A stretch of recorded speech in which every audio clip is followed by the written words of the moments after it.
মানে ক্বাল আল্লাহু ক্বাল রাসূলুহু, আল্লাহ বলেছেন রাসূল বলেছেন, এই দুটি কথার নাম ইসলাম। ইসলাম মানে কাজী ইব্রাহিমের বক্তৃতা নয়, ইসলাম মানে বাইতুল মুকাররমের খতিবের কোনো বক্তৃতা নয়, ইসলাম মানে কোনো পীরের বক্তৃতা নয়, ইসলাম মানে কোনো বুজুর্গের কথা নয়, ইসলাম মানে কোনো ইমামের মত নয়, ইসলাম মানে কোনো মনীষীর কোনো প্রবাদ নয়। ইসলাম মানে ক্বাল আল্লাহু ক্বাল রাসূলুহু, আল্লাহ বলেছেন রাসূল বলেছেন, এই দুটি কথার নাম ইসলাম। এটাই ইসলাম।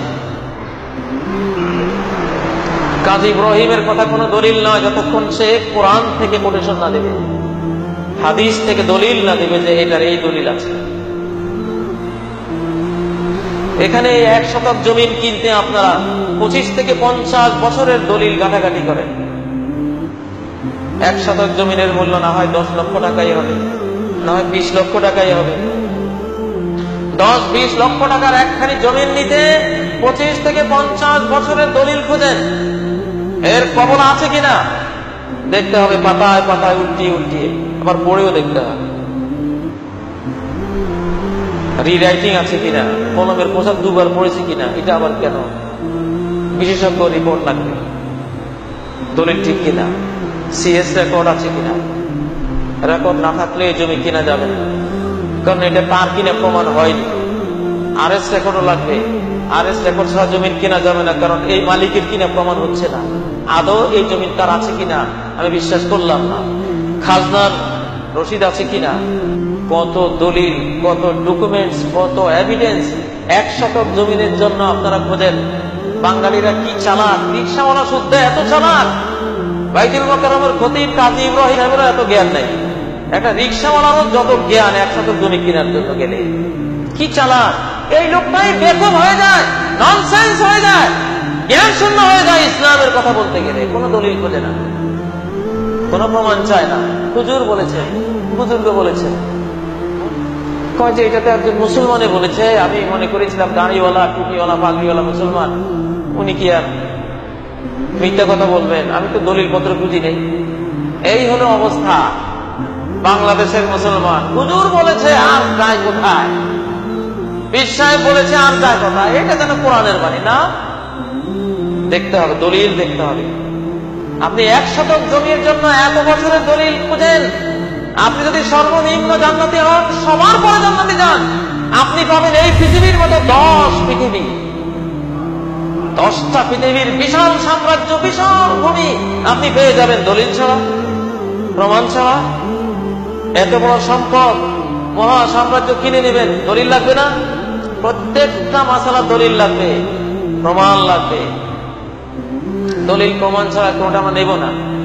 সর্বপ্রথম শাহ ওলিউল্লাহ রহমতুল্লাহ আলাইহি মহাদেশে এই হাদিসের ভান্ডার নিয়ে আসে। ভান্ডার নিয়ে আসার পরে এখন জরিপ করে দেখি ভুল আর ভুল আর ভুল, যেখানে হাদিস সেখানে ভুল। কারণ দলিল ছাড়া, কারণ দলিল ছাড়া জমিন যখন ভোগ করা শুরু হয়, দেখা যায় আপনার জমিন আমি 4 শতক খেয়ে ফেলছি, আবার উনি আপনার জমিন 3 শতক নিয়ে গেছে। কারো আইল ঠিক নেই, কেউ 10 হাত গিয়েছে, কেউ 3 হাত, কেউ 5 হাত, কেউ 6 হাত, কারো আইল সীমানা ঠিক নেই। তখন কি করতে হয়? জরিপ চালাতে।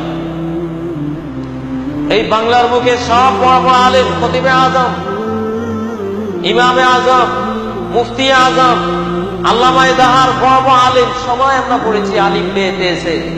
আমিও পড়েছি আলিফ বে তেসে, আমার ওস্তাদ আমাকে বে তেসে পড়িয়েছেন, রে জে হে খে। সবাই লক্ষ লক্ষ আলেম, সবাই। কেউ একদিনে জিজ্ঞাসা করলো না এত বড় ভুল কিভাবে করছি। কোরআন আঙ্গুল দিয়ে দেখিয়ে দিচ্ছে। কোরআনের 14 নম্বর সূরা ইব্রাহিম, আলিফ লাম র। যে হুজুর বক্তব্যের শিক্ষক, তিনি ফজরের জামাতে পড়ালেন আলিফ লাম র, র পড়ালেন। সেই হুজুরের কায়দায় সাবক দিয়ে আমাকে পড়ালেন রে। কিরে বাবা, আপনি কোরআনই তো বললেন র, আর এখানে রে বললেন কেন? কোন দিকে যাব? কোরআন ভুল না আমি ভুল? আমি ভুল। তাহলে ভুল আছে কিনা আমাদের? অবশ্যই আছে। এখন কি কেউ হে পড়ে, কেউ কি রে পড়ে, কেউ খেয়ে পড়ে, কেউ পড়ে না। ভুল ধরা পড়েছে, সংশোধন করে নিয়েছে, আলহামদুলিল্লাহ। এইভাবে ভুল ধরা পড়বে, সংশোধন করে নিতে হবে। জাতীয় ডাক্তার ডাক্তার নুরুল ইসলাম সাহেব জাতীয় ডাক্তার হয়ে 1700 আইটেমের ঔষধ পরীক্ষা করে বলেছেন এগুলি বাতিল, এগুলি বিষ, এগুলি খাওয়া যাবে না। 1700 আইটেমের ঔষধ বাতিল করে দিয়েছেন। ঠিক আমাদের ধর্মকর্মে এত কুসংস্কার ঢুকে পড়ে আছে, শত শত আইটেম বাতিল করে দিলে আমাদের ইসলামিক স্বাস্থ্যটা সুন্দর হবে, ধর্মটা নির্ভেজাল হবে। কত মিলাদ ঢুকিয়ে রেখেছি, কত তরিকা ঢুকিয়ে রেখেছি, কত নকশবন্দি, কত চিস্তি, কত কাদেরি, কত মুজাদ্দিদি, কত হারুনি, কত শিয়া, কত ওয়াহাবি, কত গরম সুন্নি, কত কি আমরা ঢুকিয়ে রেখেছি। আজীব তামাশা, ভেজাল আর ভেজাল আর ভেজাল। এই জন্য প্রিয় ভাইরা, ইসলামের নবজাগরণ সারা বিশ্বে শুরু হয়েছে। এখন খাঁটি ইসলাম আসবে কোরআন থেকে এবং সহিহ সুন্নাহ থেকে।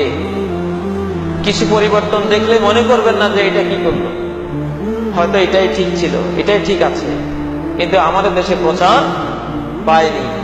আজ থেকে 50 বছর আগে গ্যাস নামে একটা পদার্থ আছে, আমরা কেউ জানতাম না। বাংলার জমিনের নিচে হাজার হাজার কোটি ডলারের গ্যাস পড়ে আছে, কোটি কোটি গাড়ি চলবে, স্বপ্নেও কেউ দেখিনি।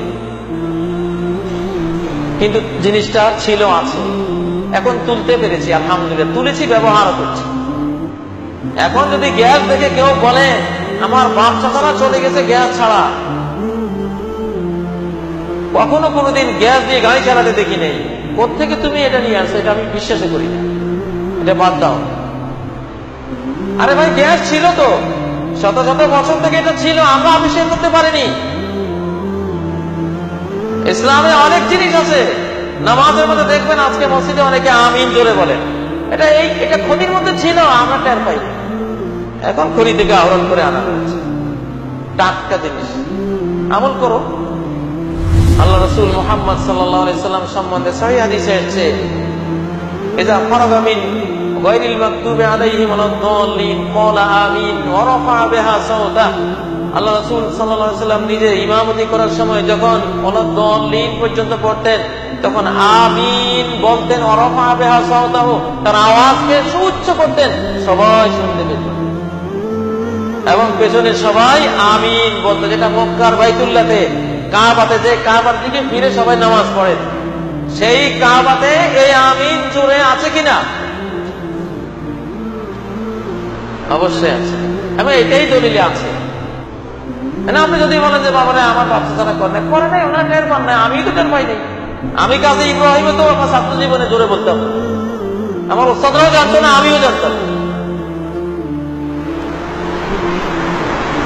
ব্রেইনটাকে সতেজ রাখতে হবে, যেটা সত্য পাওয়া যাবে, দলিল প্রমাণে পাওয়া যাবে, গ্রহণ করতে হবে, গ্রহণের মানসিকতা থাকতে হবে।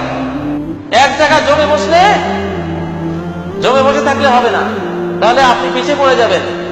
যারা আমিন জোরে বলবেন, তারা এই জোরে বলার একটা সুন্নত জিন্দা করার কারণে প্রতি রাকাতে 10টা নেকি বাড়তি পেয়ে জান্নাতের ফার্স্ট ক্লাসে চলে যাবেন, আর আপনি পেছনের কাতারে পড়ে যাবেন।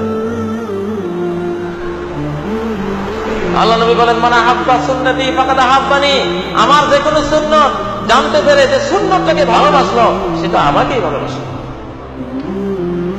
ওমান আহাব্বানি কানা মাই ফিল জান্নাহ, আর যে আমাকে ভালোবাসবে সে জান্নাতে থাকবে আমার সাথে।